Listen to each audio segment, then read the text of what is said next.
Morsecode. Who is he, and why are we talking about him? Thanks, Wes. Appreciate it, man. This is some questionable. Oh my god. Oh my god. Oh my god. For the past 3 years, he's been known as one of the best Samus players in the Midwest. He's been ranked just behind Michigan's top player Triforce at 4th in the state for 2.5 years. Thanks to wins over players like Bananas and Kells, he barely edged his way onto the MGPR for 2018.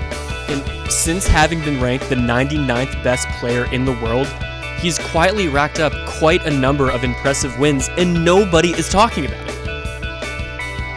So let's talk about it.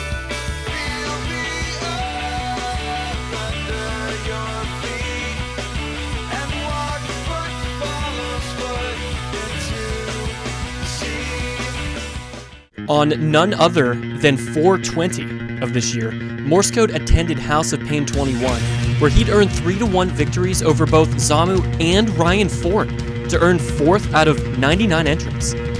This past August, Morse would take his second set of the year over Rick at Show Me Your Moves 20, before facing off against Westballs in one of the most unforgettable Midwest Melee sets of 2019. Seriously, between the gameplay to the fact that they literally talk to each other the entire time, the set is as bizarre as it is entertaining. I've linked it in the description below. Even more recently, Morse attended the Big House 9 and upset Moki 3-2 to make it to Winners 8s. He'd also take a game off of the eventual Big House 9 champion? What? Morse would end up placing 17th out of over 900 entrants at this event. Absolutely insane. Despite these successes, no one could have predicted what would eventually transpire at the most recent installment of the House of Pain series, with attendees like Lucky, Moki, Spark, Zamu, and Dreffin. Morse would have his work cut out for him. In the winner's side, Morsecode would make it all the way to winner's semis, which honestly sounds more impressive than it is. A slew of round 1 upsets effectively allowed Morse to dodge Rick, Bobby Frizz, and Jake and Shaken along the way.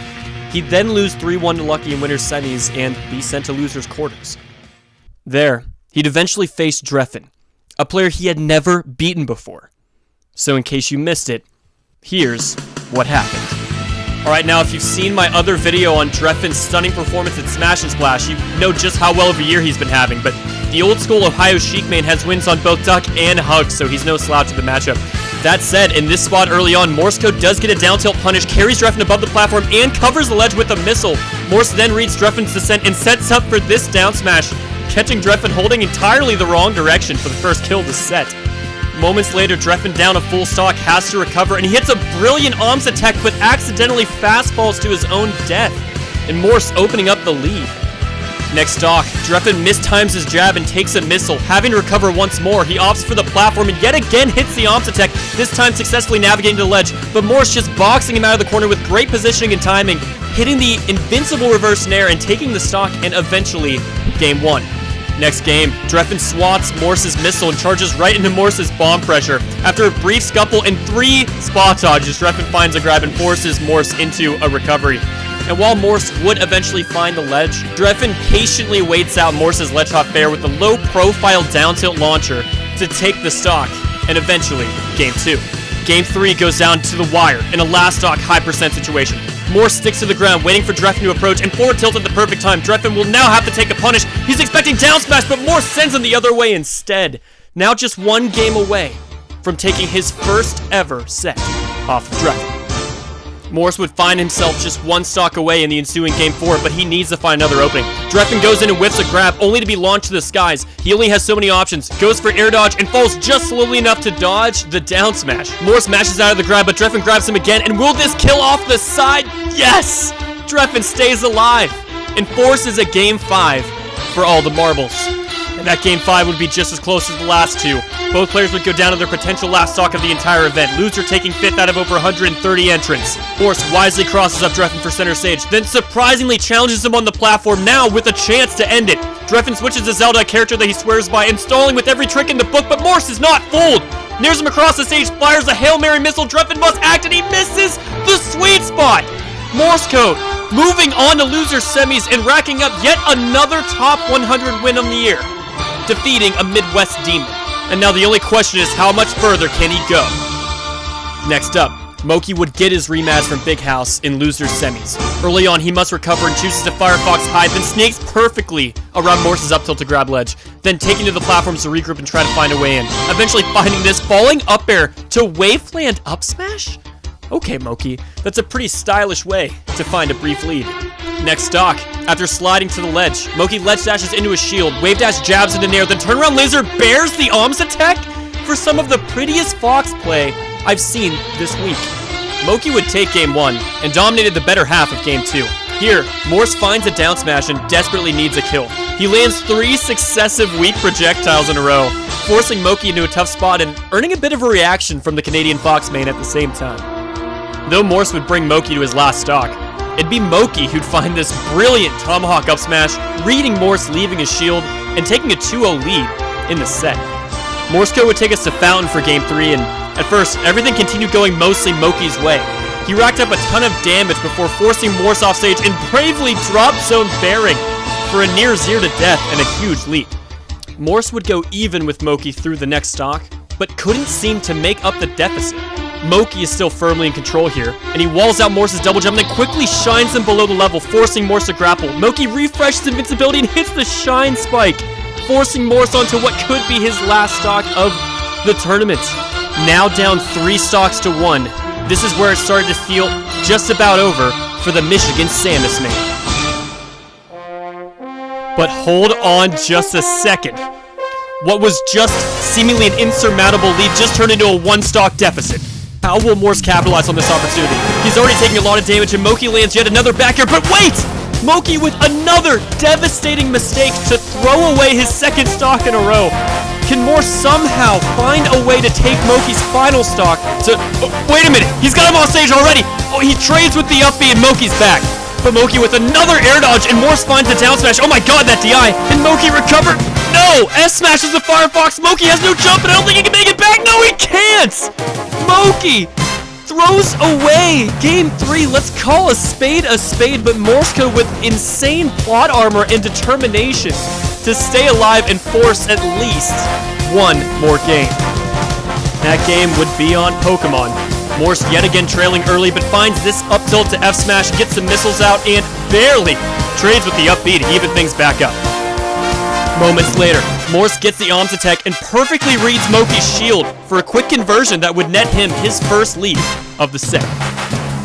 A stock later, Morse would tech chase with charge shot, calls out the no tech with S smash for a quick 44%. He then crouch cancel into down tilt, reverse nairs Moki off stage, gets the up tilt, and I don't think Moki can make that back. He cannot. All of a sudden, we're going to a game 5. And this is it, man.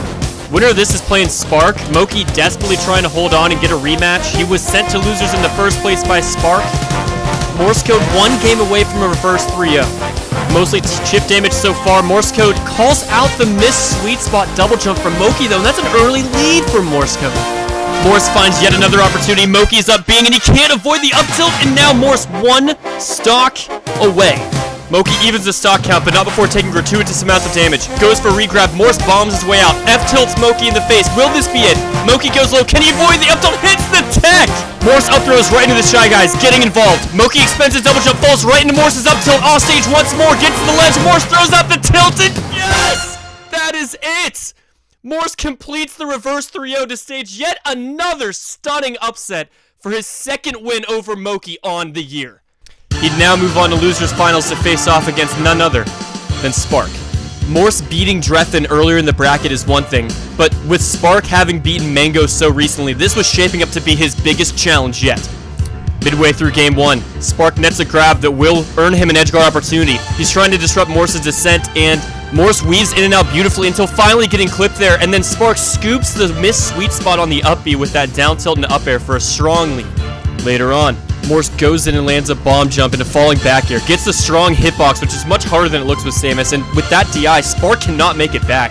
Morse gets a charge shot, but is still at a bit of a deficit. Spark returns and bats him out of the corner, now pressuring with all these needles. Morse will grab ledge, but no! He whiffs his ledge dash, and in many cases, Samus can just grapple there, but of course, Morse had already used it, and this is now a big lead for Spark. Next, Morsecode gets a shield grab, launches with the down smash. Samus not known for her sharking ability. Spark lands with the shield, and Morse multi-bomb pressures him, looking like a spacey. Yeah, that didn't really amount to much, but it was still kind of cool. And yeah, Spark takes game 1. Moving on. Midway through game 2, Morse charges for a second, fires a missile the complete opposite direction, brilliantly calling out Sparks' roll, and then catches yet another roll with down smash. What a god. Moments later, he'd find this grab hit the tech chase, and the arms attack is nice from Spark, but not quite enough, and Morse evens it up 2 stocks apiece. The game would go right down to the wire, and Morse would have to find a way to ledge, which he'd do, but this down smash of 158 will seal it, and Spark with a 2-0 lead in losers finals. Morse yet again with his back to the wall.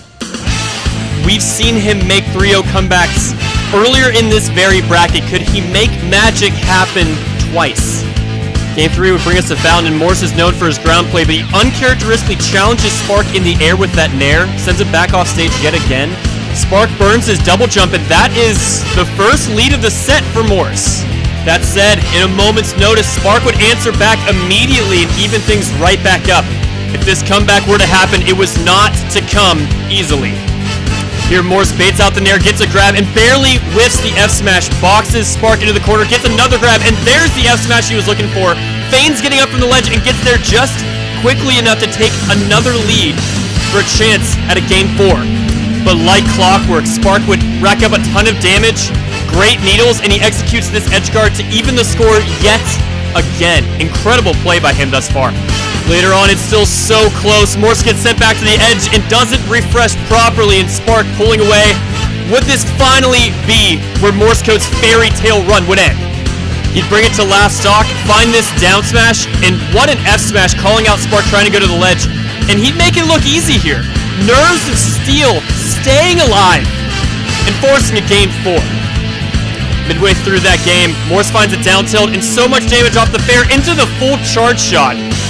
Calls the descent with dash attack into F smash, takes the ledge, and this is a big down smash. Good DI from Spark. He's going to have to land and crouch cancel down smash for even more damage. Later, Morse in the corner, opts the shield, gets the shield grab, takes the ledge, and you know he's going to down smash again. Spark again with great DI, but perfect timing on the cancel on the charge, turns around and F smashes and trades with Spark. Absolutely insane play from Morse, and this could be the making of a game 5. Of course, it would have to be a nail-biter, completely evened up. Morse forces shield again, but instead he reads the roll and down smashes instead of taking the shield grab, takes the ledge, doesn't let Spark land. He does not have a jump. He puts it all on Zelda, just like we saw from Dreffin earlier. Morsecode covering so many options. Spark opting to change back to Zelda. He throws out the nair, but doesn't land on stage, and just like that, another game 5. The 3rd in a row for Morse, and he's now 1 game away from his 3rd straight top 100 win at House of Pain 22. We're going to Yoshi's. First stock, Spark's so patient, just waiting, jab, F-tilt into up air off the top, and now Morsecode already at a deficit, but he's no stranger to playing from behind. Now Morse just 1 hit away, trying to nair, but the arms attack from Spark, he just refuses to die. And again, Morsecode goes for the same F-smash mix-up that he got on Dreffin, but Spark too ready with the arms attacks. Nevertheless, Morsecode would find the kill without taking too much more damage. Next stock, Morse bombs Spark's shield, rushes in and pushes him off stage, relinquishes the ledge, then just kind of walks around back and forth a bit. Morse, he cannot be predicted. He lands the nair, takes the ledge, and regrabs at the last possible second. Morse pulling ahead in game 5. By the time Spark would take another stock, Morsecode had already racked up 126%, now 1 hit away from a full stock lead going into last stock of game 5. But Spark wasn't about to give up yet, and he'd somehow claw his way back to a near stock of champions for it all. This is everything. Morse holds stage, waits and sees the roll bombs, but Spark's nair wins. Morse safely navigating his way to the ledge, rolls up and past Spark's down smash. This time he knows the roll is coming, he sends him off stage. Could this be it? Where will Spark go? Morse stands up, yes! Morsecode's done it! 3 straight game 5s, 2 straight reverse 3-0s, and 3 top 100 players defeated. Morsecode is now guaranteed 2nd place out of 137 entrants at House of Pain 22. Morse would go on to rematch Lucky in Grand Finals, a set which exceeds the scope of this video. If you're curious about how that went, I've linked the set in the description below. But thank you so much for watching. I hope you enjoyed this stunning story just as much as I did when I first witnessed it live on twitch.tv/melee every day. I mean, with the year Morse has had, there's no telling just how much potential he still has as a player. And I can't wait to watch him compete more in the future. Thanks for watching. This has been Zeds. You guys are the best.